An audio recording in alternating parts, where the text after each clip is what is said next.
Kejujuran dan keberanian adalah modal utama untuk menjadi pemimpin nasional. Saya dari Bekasi mendukung Pak Dharma untuk menjadi pemimpin nasional bersama DPR. Ayo kita bergabung dari sekarang bersama DPR untuk mendukung Pak Dharma menjadi pemimpin nasional di 2029. Ayo bergabung.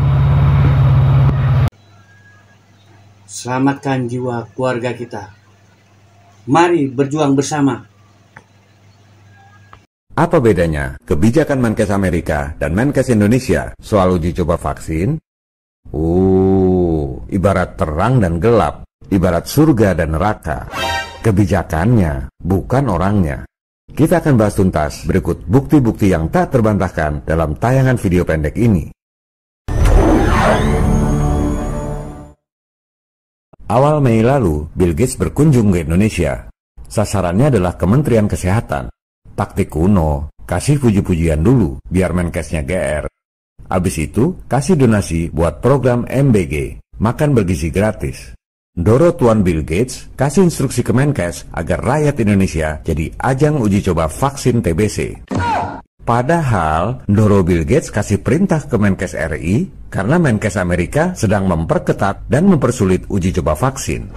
Ini adalah fakta. Tanggal 1 Mei 2025, media The New York Times memberitakan bahwa Menkes Robert F. Kennedy Jr. alias RFK Jr. memperketat dan mempersulit persetujuan vaksin di Amerika. Bukan cuma vaksin TBC, tapi untuk semua vaksin baru, termasuk COVID, booster, dan lain-lain. Harus dilakukan uji coba yang ketat sebelum diberikan pada rakyat. Tanggal 7 Mei, Bill Gates datang ke Indonesia, kasih perintah ke Menkes RI agar rakyat Indonesia jadi ajang uji coba vaksin. Malu-maluin nggak sih? Mana berani Bill Gates datang ke Menkes Amerika nawarin vaksin. Ditempeleng lah dia sama Menkes Amerika. RFK Jr. nggak segan-segan menelanjangi Bill Gates di depan rakyat Amerika. Bill Gates itu nggak pernah berjuang untuk rakyat. Ia adalah antek globalis, kata Menkes RFK Jr.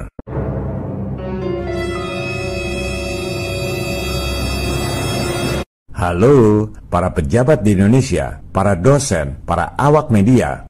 Wake up, janganlah bermental seperti orang jajahan. Dikit-dikit silo sama orang kaya.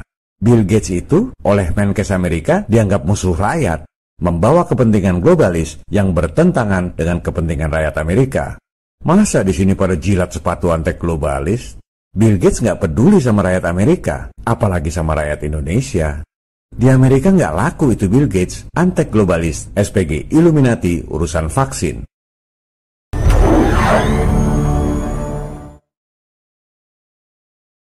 Keluarga Kennedy dikenal sebagai aktivis yang idealis dan berani berkorban nyawa untuk sesuatu yang mereka percaya dan perjuangkan. Oleh sebab itulah, paman sang Menkes, yakni Presiden JFK, dibunuh secara tragis. Ayah sang Menkes, Senator dan Jaksa Agung RFK Senior, juga dibunuh secara tragis. Kematian tragis ayah dan pamannya itu membuat RFK Jr. menyadari bahwa ada kekuatan yang jauh lebih besar dari Presiden dan Jaksa Agung negara adikuasa. Kekuatan globalis yang sama yang menguasai berbagai industri seperti bisnis militer, bisnis media, sehingga bisa menggiring opini rakyat sedunia, dan tentu saja bisnis industri farmasi. Nggak ada media mainstream yang memberitakan bahwa industri farmasi dunia itu pendapatannya 11.200 triliun rupiah, 1,5 kali dari total utang Republik Indonesia dari tahun 45 sampai 2025. Mereka dapatkan hanya dalam 1 tahun. Itu baru obat dari resep, retail, dan lain-lain. Sementara, di luar itu, pendapatan dari vaksin COVID di tahun yang sama, 2024, 16.500 triliun rupiah. Jauh lebih besar dari pendapatan resep dan retail. 2 kali lebih besar dari total utang Republik Indonesia dari tahun 45 selama 80 tahun. Mereka dapatkan hanya dalam 1 tahun saja. Oleh sebab itu, ada 16.500 triliun alasan bagi para elit farmasi untuk korup. Ada 16.500 triliun alasan untuk berbohong soal penyakit dan pandemi. Sekelas keluarga Kennedy, RFK Jr. banyak dapat info-info intelijen yang kita nggak pernah dengar. Info-infonya sangat detail, menyangkut kejadiannya, orang-orangnya, perbuatannya, dan lain-lain. Makanya waktu dia tulis buku bestseller menelanjangi korupnya Anthony Fauci, Bill Gates, dan raksasa farmasi, RFK dengan berani menuding bahwa Bill Gates membunuh anak-anak lewat vaksin. Bukan asal ngomong seperti badut panci di Indonesia. RFK ini nulis buku berikut bukti-buktinya secara detail dan jadi bestseller di Amazon, New York Times, Wall Street Journal, dan USA Today. Kelas dunia, bos. Kelihatannya cuma Menkes di Indonesia yang menganggap Bill Gates adalah pahlawan kemanusiaan, pahlawan pembela rakyat. Sementara Menkes di negaranya sendiri mengatakan bahwa Bill Gates adalah kriminal yang membunuh anak-anak lewat vaksin. Dan faktanya, Bill Gates nggak bisa membantah atau menggugat balik, karena akan makin hancur dia ditelanjangi di pengadilan.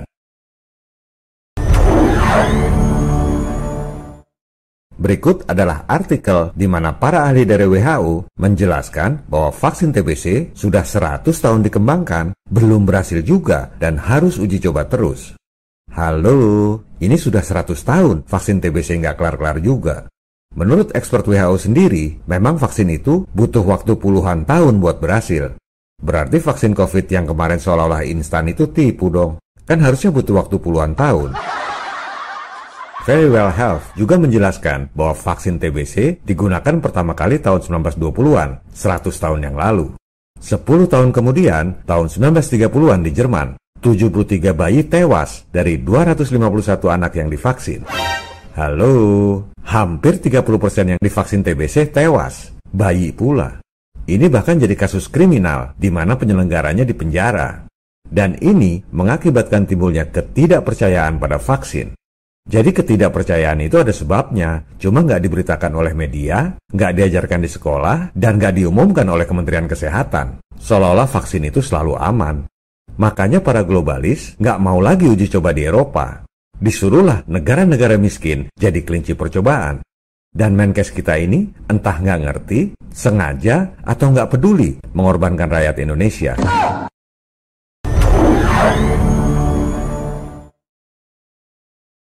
COVID berhenti kenapa? Vaksin. Karena vaksin. Jadi buat teman-teman ya, semua penyakit menular yang pernah menyerang kita secara drastis seperti cacar, COVID itu bisa berhenti karena ada vaksin. Bener nggak omongan Menkes bahwa COVID berhenti karena vaksin? Padahal WHO sendiri bilang vaksin tak akan menghentikan pandemi. Lebih parah lagi, The National Library of Medicine mengatakan vaksin bahkan tak bisa memperlambat evolusi virus SARS-CoV-2. Berarti omongan bahwa pandemi berhenti karena vaksin ngawur dong. Bertentangan dengan omongan bos-bos kesehatannya sendiri. Ini baru pemanasan, sekalian kita bongkar. Silakan Anda buka data COVID di WHO, kitab sucinya para ahli kesehatan. Indonesia katanya 75% penduduknya divaksin. Yang tercatat di sertifikat. Soal divaksin benar apa enggak ya kita nggak tahu. Kemudian kita ambil yang paling rendah tingkat vaksinasinya. Papua Nugini dan Yaman. Masing-masing cuma 4% penduduk yang divaksin. Itu sudah yang paling rendah. Kita catat ya, menurut WHO, Indonesia 75% penduduk divaksin. Papua Nugini dan Yaman masing-masing cuma 4% penduduk. Anda bandingkan dengan data dari Worldometer yang mengutip dari PBB Geoskim. Indonesia yang 75% penduduknya katanya divaksin, tingkat kematian COVID-nya 581 orang per 1 juta penduduk. Sementara Papua Nugini dan Yaman yang masing-masing cuma 4% penduduknya divaksin, tingkat kematian COVID-nya masing-masing 72 dan 69 orang per 1 juta penduduk. Terus, buat apa divaksin? Buat memperkaya industri farmasi doang kan jadinya? Faktanya, yang nggak divaksin, tingkat kematian COVID-nya lebih rendah. Tingkat kematian COVID di Indonesia 8 kali lebih banyak atau 800% dari tingkat kematian COVID di negara-negara yang hampir tidak divaksin.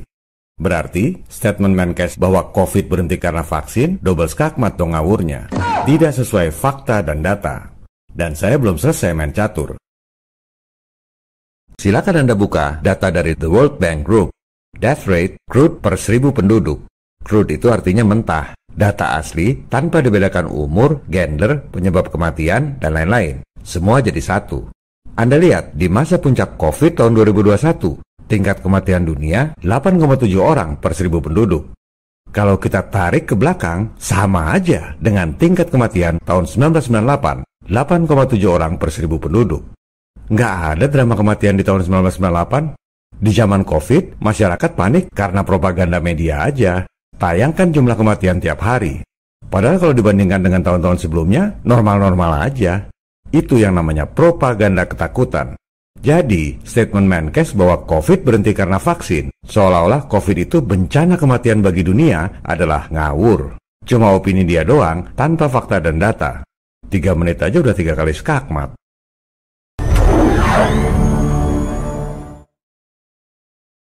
Ingat ya Pak, sekali lagi, Bapak akan berhadapan dengan Sang Pencipta yang menciptakan saya, rakyat Indonesia, dan Bapak sendiri.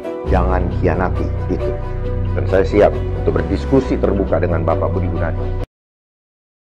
Hanya ada satu sikap terhadap program Menkes ini, tolak uji coba vaksin TBC. Apa pantasnya Menkes memasukkan Indonesia sebagai negara-negara miskin penerima uji coba vaksin bersama Afrika Selatan, Kenya, Zambia, dan Malawi, supaya hasilnya nanti bisa digunakan oleh negara-negara kaya dan maju. Ini adalah kebodohan yang luar biasa. Negara-negara tetangga kita, Singapura, Malaysia, Thailand, Filipina, bahkan Papua Nugini, gak ada yang sebodoh itu. Buat apa? Supaya dapat pujian dari majikannya, Bill Gates, yang oleh Menkes Amerika dianggap membunuh anak-anak lewat vaksin dan harus diselidiki tindak kriminalnya terkait COVID. Sebarkan video ini pada pemerintah, DPR, awak media, dan saudara-saudara kita tercinta untuk membangkitkan kesadaran serta mencerdaskan kehidupan bangsa. Rakyat akan bersatu, termasuk turun ke jalan untuk melawan dan menentang kebijakan cari muka pada asing dengan mengorbankan kesehatan dan jiwa rakyat. Viva Republik Indonesia. Salam People Power. Kawan-kawan, silakan membeli jaket DPR Dharma Pembela Rakyat untuk bergabung bersama DPR Dharma Pembela Rakyat, berjuang bersama Bapak Dharma Pongrekun untuk bangsa yang kita cintai bersama. Jaket-jaket DPR ini model, warna, bahan, ukuran ada di foto ini. Silakan melihat dan menghubungi nomor WA yang tertera di dalam video ini. Kawan-kawan, mari bergabung. Kita berjuang bersama Bapak Dharma Pongrekun untuk bangsa yang kita cintai ini. Viva Republik Indonesia. Terima kasih kawan-kawan. Perkenalkan, nama saya Cahaya Simarmata. Saya bergabung bersama DPR Dharma Pembela Rakyat. Mari berjuang bersama selamatkan jiwa keluarga kita. Dan saya terpanggil untuk menyelamatkan jiwa-jiwa terkasih Tuhan dari agenda pandemi yang sedang dipersiapkan. Mari seluruh rakyat Indonesia bersatu bersama Komjen Pol Purnawirawan Dharma Pongrekun. Karena Indonesia sedang di ujung tanduk. Mari kita semua sadar akan bahaya cengkraman apa yang sudah di depan mata. Karena jika WHO pandemi ini sudah ditandatangani, kita tidak bisa lagi berkutik dari cengkraman elit global. Yaitu Undang-Undang Omnibus Law tahun nomor 17 tahun 2023 pasal 446. Bagi yang menolak vaksinasi, maka akan dikenakan 500 juta. Mari semua, seluruh rakyat Indonesia, kita bersatu seluruh partai pembela bangsa untuk bangkit dan menyelamatkan jiwa-jiwa terkasih Tuhan. Terima kasih, itu saja dari saya. Swantara.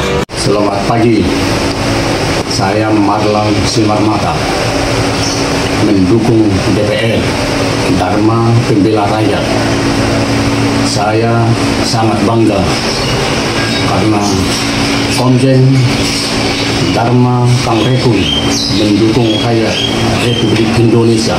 Tuhan selalu memberkati. Amin. Saya Joni di Makassar siap dukung Pak Dharma Pongrekun untuk jadi pemimpin nasional di tahun 2029 sampai 2030. Salam toleransi. Salam selamat pagi bagi semua anggota DPR Dharma Pembela Rakyat, berani, adil, dan bakti. Bersama Tuhan Yang Maha Esa kita maju terus. Time will tell, waktu yang menjawab. Jaket DPR Dharma Pembela Rakyat adalah suatu bukti bahwa rakyat menginginkan seorang pemimpin yang berani, adil, dan berbakti.